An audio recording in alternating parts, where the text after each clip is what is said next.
Hey sophomores, welcome to the Wide Sargasso Sea Part II lecture for pages 86 through 114. So we're kind of moving and grooving along with Part 2 of Wide Sargasso Sea. Not done with the whole part yet, but it's fine. I just wanted us to pace ourselves pretty slowly, just because even though it's not, I guess, as difficult of language as Jane Eyre was, I do think there is a level of complexity to it just because of the content, what's happening, the thought processes of our characters and all that. So I hope these videos are helping you who are reading it and not going to lectures. Hopefully it provides some sort of clarity or whatever. Also, yes, let us acknowledge this honking like former pimple that I tried to pop, and it's all I can look at as I'm staring at myself in this video. So I'm pretty sure it's all that you're gonna look at now too, now that I've pointed it out. But it's fine, it's okay. Life happens, right? Okay, so let's go ahead and get started. Page 86, we're still in Rochester's point of view, and we've now he really, not we, but he has received a letter from one Daniel Cosway that provides, I guess, more enlightening information about his wife Antoinette and her family, the Cosway side of her family. So things that you want to annotate or be mindful of is, one, who is Daniel Cosway and what is his relationship to Antoinette? Obviously there's a shared, kind of last name there. So there's some type of, relation there. And two, what is he saying about Antoinette? What does he tell Rochester about Antoinette and Annette and Antoinette's brother, Pierre? What information is he providing for Rochester? Three, I guess, why? What is his intention? What is his purpose? What does he want Rochester maybe to do or think or feel after reading the letter? And that kind of then leads us into what is the tone of the letter? What is Daniel Cosway's attitude towards, Antoinette? And how do you know? Can you read it? Can you find the lines that showcase what his tone is and how he feels? And hint, it's definitely not positive, it's probably more negative. So find some negative tone word there.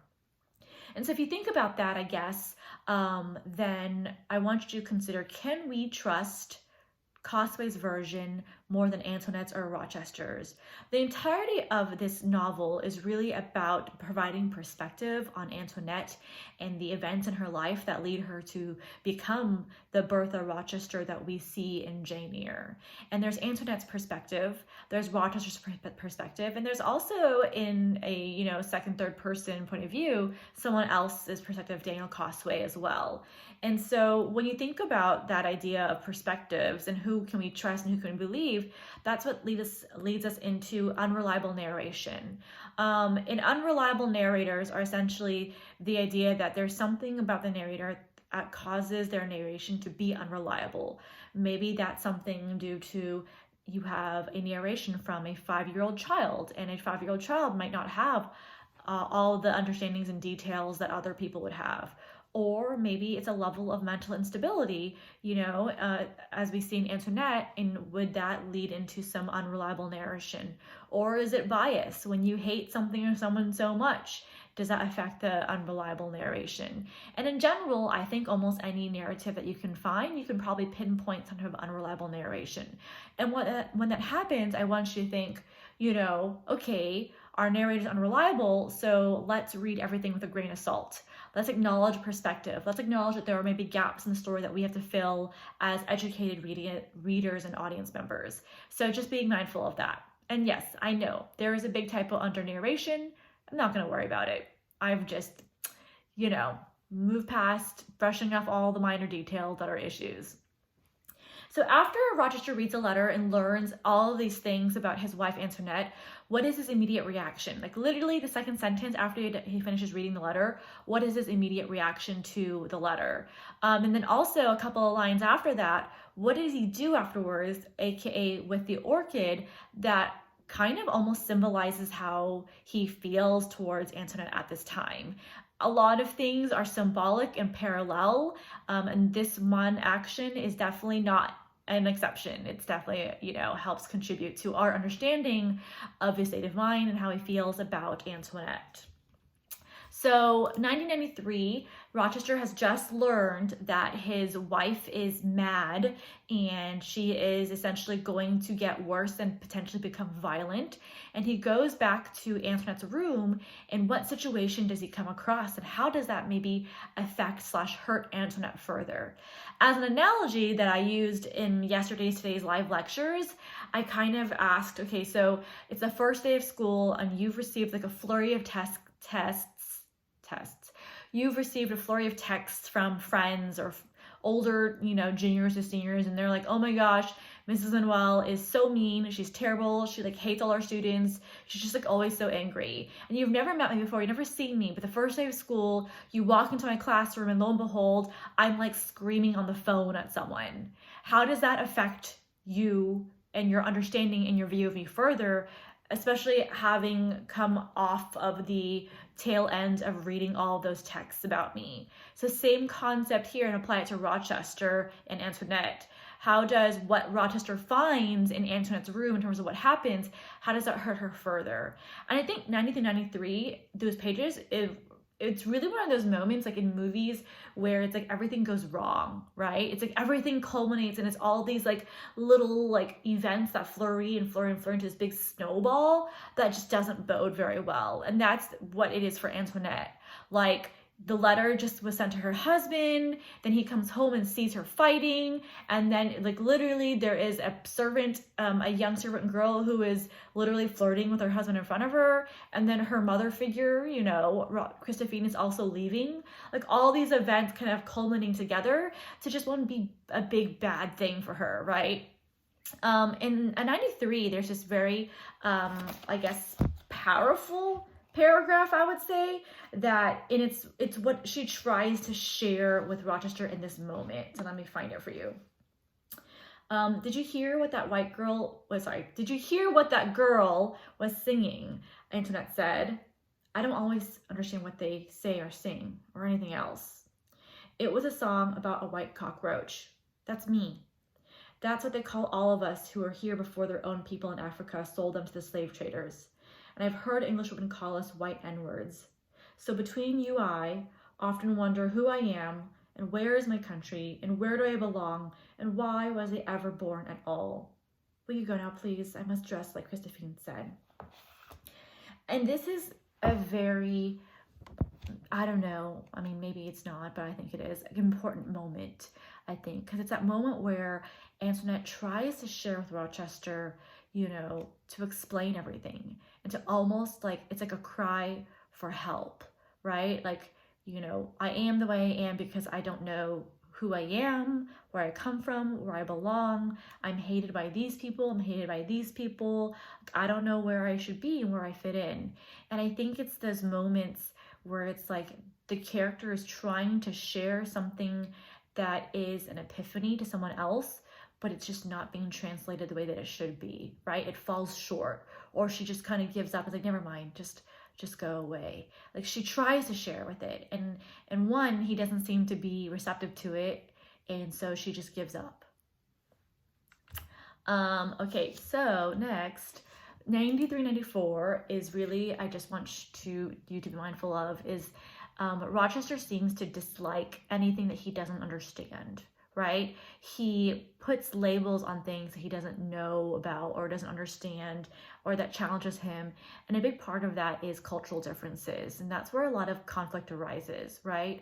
When you have one cultural background and you believe and you've been brought up and you feel one certain way, and then you come across another cultural background that is different from your own beliefs, very often is where we find our issues, right? And he talks about this idea of feelings and emotions. He is used to controlling and keeping his emotions tied down and tapered and not showcasing it to others. Whereas, Antoinette and Baptiste and the other, individuals in the story, they're used to expressing their feelings and emotions very openly. And for Rochester, that's very odd, it's very weak, and that's something that he doesn't seem to grasp. And so in the next couple of pages, 94 to 98, Rochester has just learned that his wife is mad. He also has encountered his wife kind of being crazy and violent through her actions with Amelie. And so he goes off into the forest and he gets lost. So he finds a couple of things there, and hopefully if you read the narration, be mindful of how he narrates the forest itself, like how he views the forest, what he finds, and how that might affect his state of mind. And so hopefully you're able to understand what his state of mind is at this time. And at the end of his little, I guess, foray out into the forest, Baptiste finally finds him, and he asks Baptiste about, you know, hey, I saw this thing, like, did you see it? And Baptiste is like, no, and he's very, very adamant in denial of the existence of this road. And so why might that be? You know, and just being mindful of that. Sorry, Penny is going crazy, but I'm just not going to worry about it. Hopefully she's not too distracting. Okay, so 98 and 106, we finally switch back to Antoinette's perspective. It's been a good 20-30 pages almost when we haven't really gotten her perspective. And so thinking about, I guess, the purpose of the novel is to essentially give Antoinette a life, a perspective, a side, a story. And so why now? Why shift back to Antoinette's point of view now, after, you know, we are now accusing her of insanity and potential violence? We are trying to find ways that she is crazy, or at least her husband is trying to find ways. So then why shift back to Antoinette in this moment? And I would say, you know, and I could be wrong, but it's almost like after all these accusations, it's time to hear from her side, right? Like, it's all about perspective and hearing from other people's, you know, stories. Note the difference between how Antoinette travels and how Rochester travels, how much she more, like, whereas he feels like he's an enemy or is hostile to him, the forest, she almost feels the exact opposite, right? She feels that she's at home. There's a lot of puzzling time shifts in this narration in general, but particularly here, there is actually a point where you might not realize it. It's on page 105, but we are able to, if you read it very, very, very carefully, it almost indicates and implies that Antoinette is actually at Thornfield. And so the idea that she's at Thornfield then kind of leads us into was she at Thornfield this entire time? Is this entire narrative like a memory, like a story within a story? Is it in her thoughts? Is it in her head? It's almost like Inception, right? And so I guess, why do you think Jean Reese does this? You know, why do you think she adds this weird time shift kind of dealio in it? Antoinette goes to Christophine for help and advice. So essentially she feels, you know, upset because she thinks her husband doesn't love her anymore because of the way that he treats her, and she asks Christophine for help.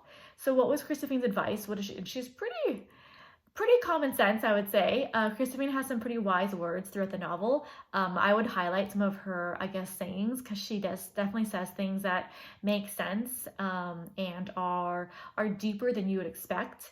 And so what does she, I guess, advice does Christophine give? And then how does Antoinette respond to it? Does she take it? Does she want to take it? And ultimately, what is Antoinette really, really asking for?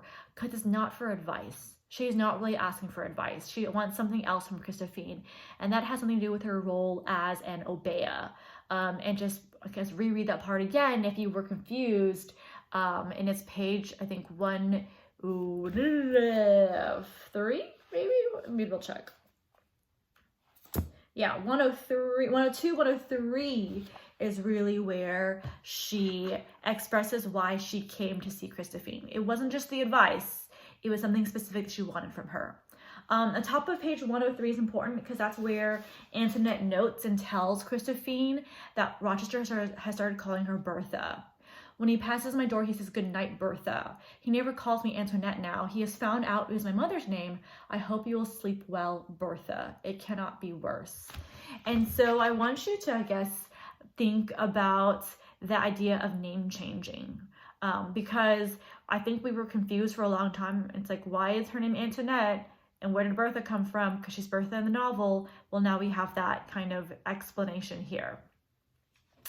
107, we switch back to Rochester, and he's now talking to Aunt Amelie after reading Daniel's letter, and Daniel Cosway has given him another letter. what does Amelie say about Daniel Cosway? What's her perspective on him? And also, what little like gossip tidbit does she share about Antoinette to Rochester? And hint, it has to do with Sandy. And so you have to backtrack and think about, one, who was Sandy? What do you remember about Sandy? And what does Amelie say about Sandy and Antoinette? And then finally, 110 and 114, after receiving, you know, a couple of letters from Daniel Cosway, like articulating about Antoinette, he decides, Rochester, to go to Daniel Cosway's home. And so read the first couple of lines, the first 2 paragraphs, the description of Daniel Cosway's home. It is small, it is hot, there is no breeze, and it's also situated in it's lower, it's like physically lower. What might that imply? Think about the previous couple of pages about what Amelie says about Daniel Cosway, how she describes him, and then now thinking about the description of his home, hot, red components to it, it's low. What might it imply about Daniel Cosway? Also, there's a frame that says vengeance is mine. I don't know. And we learned a little bit more about Daniel Cosway. Esau, I would look up that biblical allusion. I know that you learned it in your theology class. I kept hearing about it in the lectures yesterday and today. And so if you don't remember, look him up again. It's a biblical allusion. And I guess, do you see a parallel between Daniel Cosway and Esau? And then that leads us into, what is Daniel Cosway's ultimate motivation? What drives him? It's a thematic idea, a thematic concept, I guess, i.e. money is something that I want you to think about in terms of Daniel Cosway. He also reaffirms something that Amelie says about Antoinette and Sandy, and he kind of adds more detailed information about that once again. So that's basically it. Sorry, this wasn't my best lecture. Today's like an off day. It's just, I think it happens to the best of us. I woke up late, and then when I woke up late, I wasn't productive, and then I felt like my lecture today wasn't that great, and then I fell asleep for like 3 hours, which is honestly way too long for me. And so yeah, I'm sorry if this isn't the best lecture. It happens to the best of us. Hopefully the next 2 lectures are better. Okay, so that's it. I hope that you are doing okay and doing well. I know it's been a long couple of weeks of distance learning, and just know that I'm here for you, that you can always email me or Microsoft Team chat me, or just let me know, right? Just talk to me, whatever. Okay, all right. Peace.